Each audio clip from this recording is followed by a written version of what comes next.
Hi, friends. Welcome. My name is Daniel Smikowski, co-chair of the Athlete Input Council from Special Olympics Illinois and a Sergeant Shriver International Global Messenger.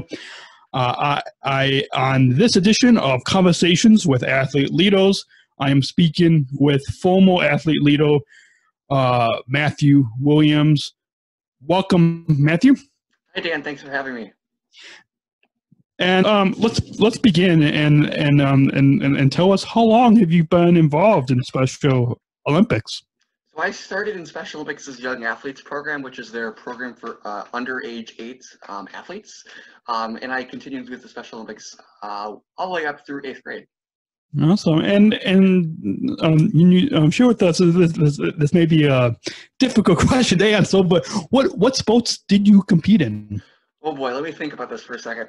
So soccer, snowshoeing, skiing, golf, bocce, track and field, I think I said gymnastics, and many, many more. I can't think of all of them right now.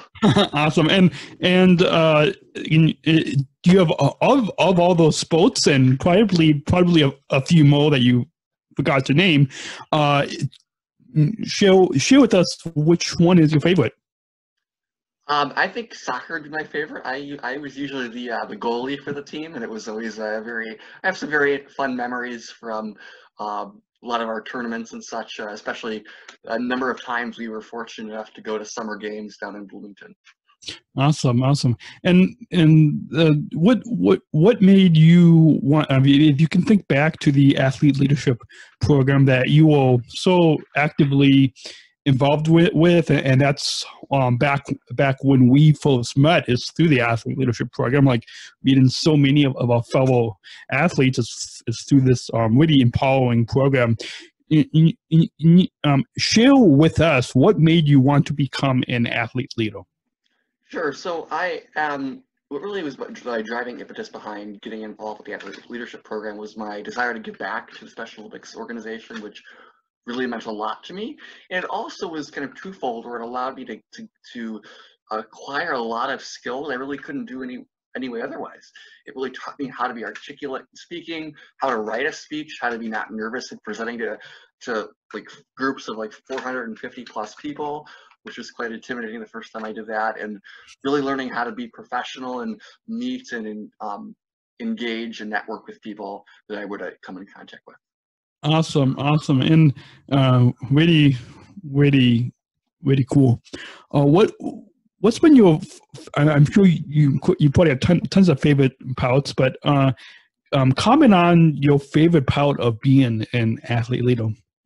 Sure. So aside from all the speeches and different events I had the honor of attending on behalf of the organization, I think my favorite opportunity I had in the program was to represent the Great Lakes region on Special Olympics North America's Athlete Leadership Steering Committee.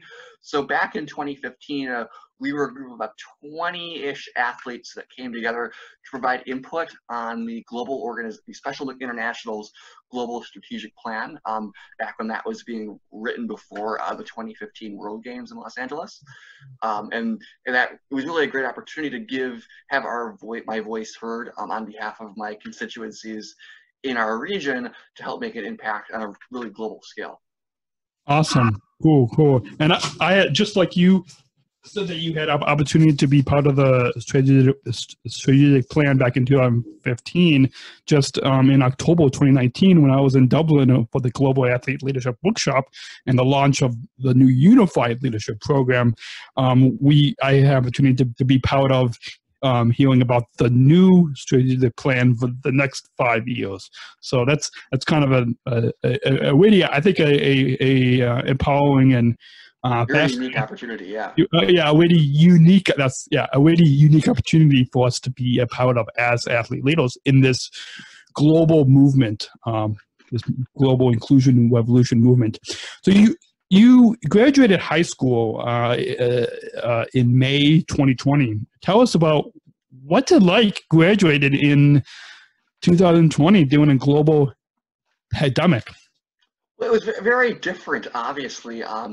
we back in early March, before this situation really began to become critical, we really didn't know a lot about it, and we didn't really think it was going to be as big as it really is presenting itself to be right now.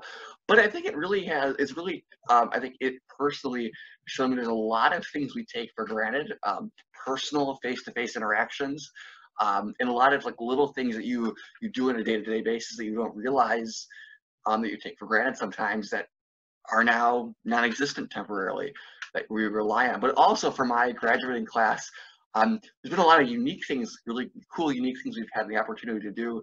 Our school put together like a send-off parade at our local minor league baseball stadium out in Schaumburg here. So that was really fun, and we had a virtual graduation, which, although it was not what we all hoped for, it's something we can tell future generations on to say, although like, we had something really unique to us, which is really cool.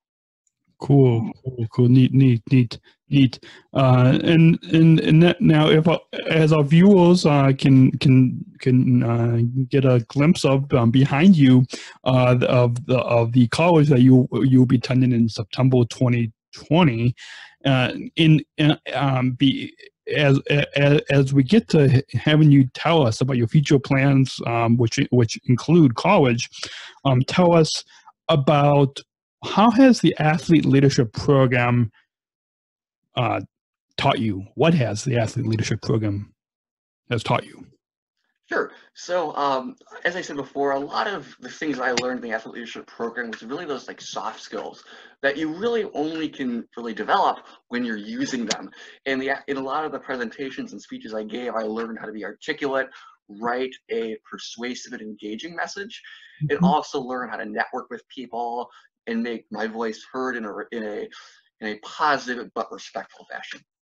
Cool. And what can you share with us? What's and before you step on the physical grounds of Drake University in Des Moines, Iowa, you this summer in July 2020, you'll be July 2020-ish, you'll be taking part in the Bank of America Student Leaders Program that's based in our nation's capital, Washington, D.C.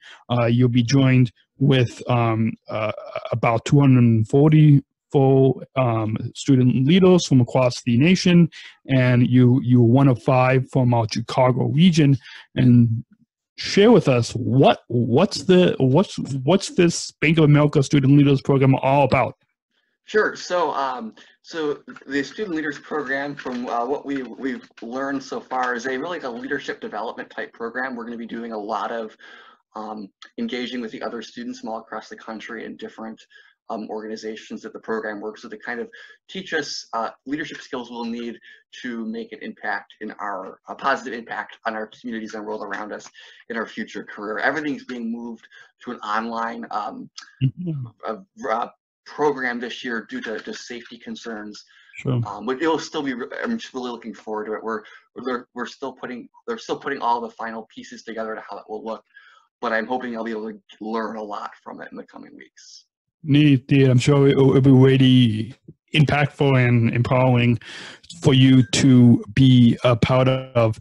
Can you comment on any additional future plans in college that you have moving forward in the midst of a global pandemic?